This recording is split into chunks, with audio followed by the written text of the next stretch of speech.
Record. Okay, so we're going to have a look at some vocabulary for les rendezvous or meeting up with people. Fairly straightforward scenario, really, but there's some quite nice little familiar ways that you can ask this, which just gives you a little bit more of a natural way of speaking. Okay, so let's start off with demander. How do we ask someone if we can meet up with them? So this one is a meeting up for lunch.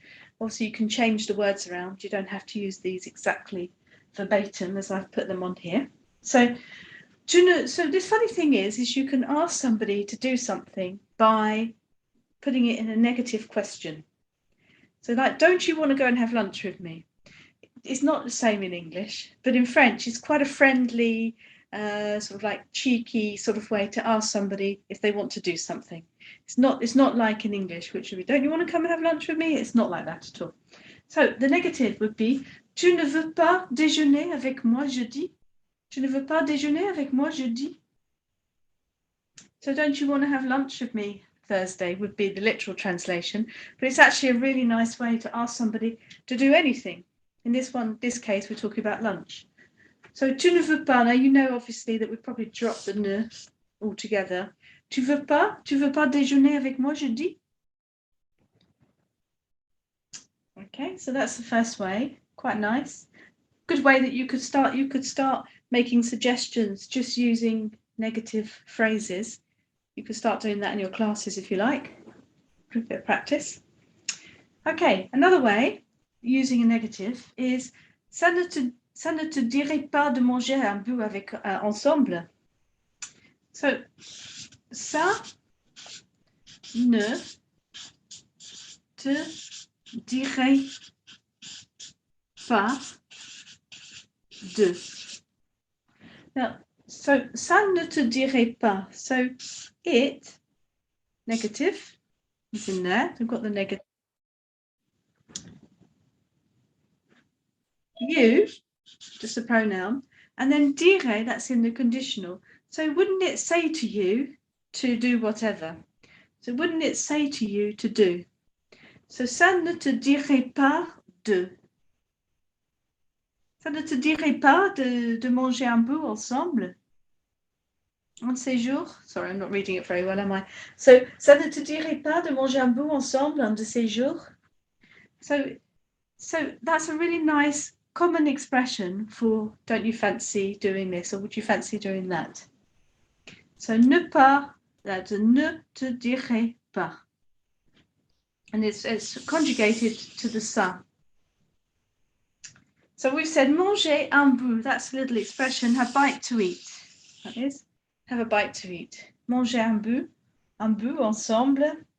Un de ces jours, one of these days. Ça te dirait pas de, that simple thing. Also, you could change it. Ça vous dirait pas, etc. So that you can change this. You can change any aspect of it. All right, another way of asking if people are free. Tu es dispo? Very, very simple way. And it's quite friendly because we've got a shortened word here. Disponible is the full word, disponible, but it's shortened down to dispo. Tu es dispo? Tu es dispo ce jeudi? Are you free? Are you free this Thursday? Tu es dispo? And then the last one, on mange ensemble. On mange ensemble. So tu es dispo ce jeudi? On mange ensemble. Okay, really simple.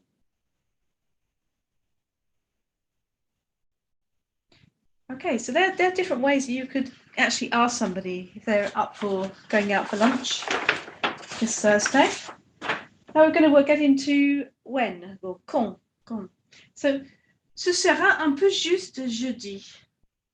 So, ce sera, put this into the future. Ce sera un peu juste jeudi.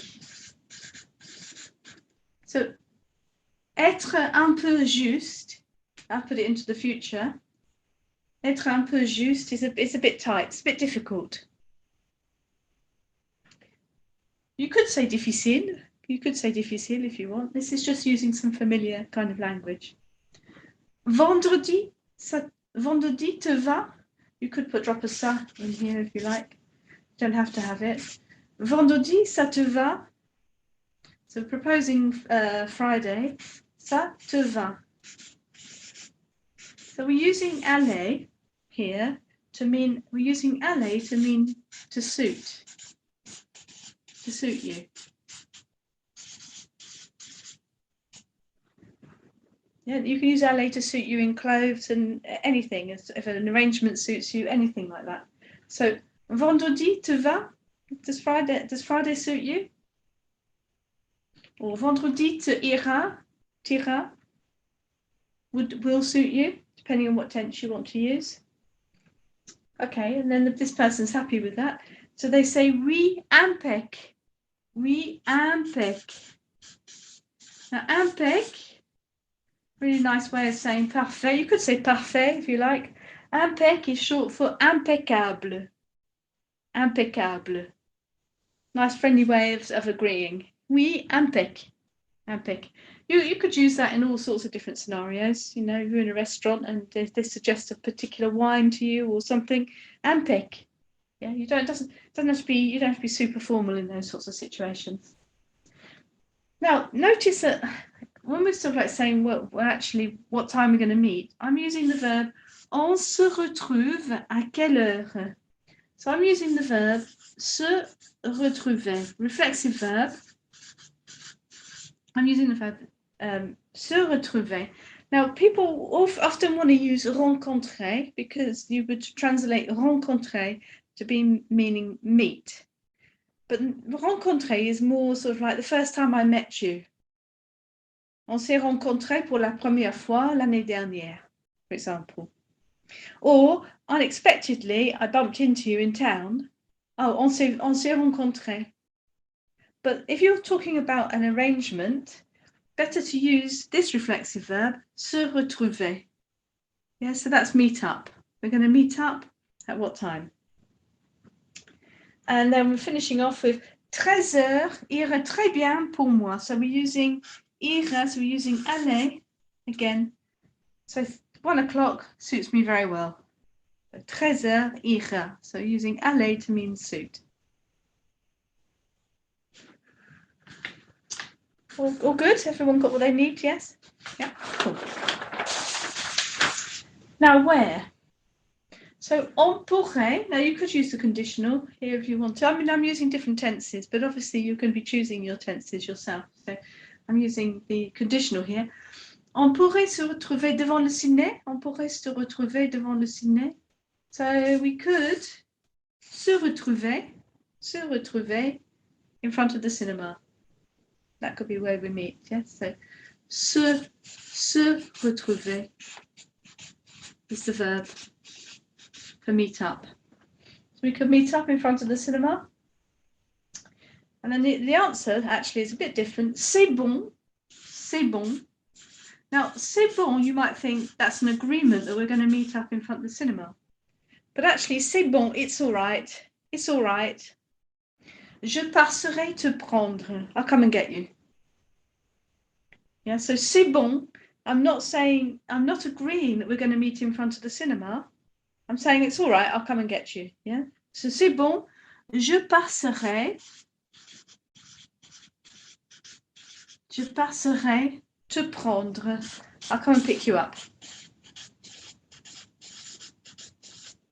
Another way we could say that is je viens te chercher or je passe te chercher. Chercher is the other one for collect. Or je viens te chercher. I think it's quite nice that c'est bon, it's all right. You can use that in all sorts of situations to say it's all right. You know, if someone wants to pour you a little bit more wine, you've had enough, you say c'est bon, c'est bon. You know, so c'est bon, and you do that with your hand as well. Okay, and so they finish up with super, very pleased about this arrangement. À vendredi alors, à vendredi alors. Now, I'm just going to pick out, and I'm sure that you already know this, that if you put à in front of a day, you're saying that's effectively saying see you on that day. So when you're referring to a day and you're saying, on Friday, we're going to do this, you wouldn't have the a. That wouldn't be there. That's the see you bit. It really means to Friday alors. Yes. So the a is the to see you on that day. So when you're saying on Friday, let's do this, it's just straight in with vendredi, on fait ci, ça, l'autre. So a means to or see you. And then avec plaisir. So they're obviously pleased about the arrangement. So they say avec plaisir. All very pleasant. Bravo, très bien. Have you got any questions for me about any parts of that? Anything you want me to go back over at all? No? All good? Excellent. Thank you very much. Okay, see you again soon. Merci beaucoup. Au revoir.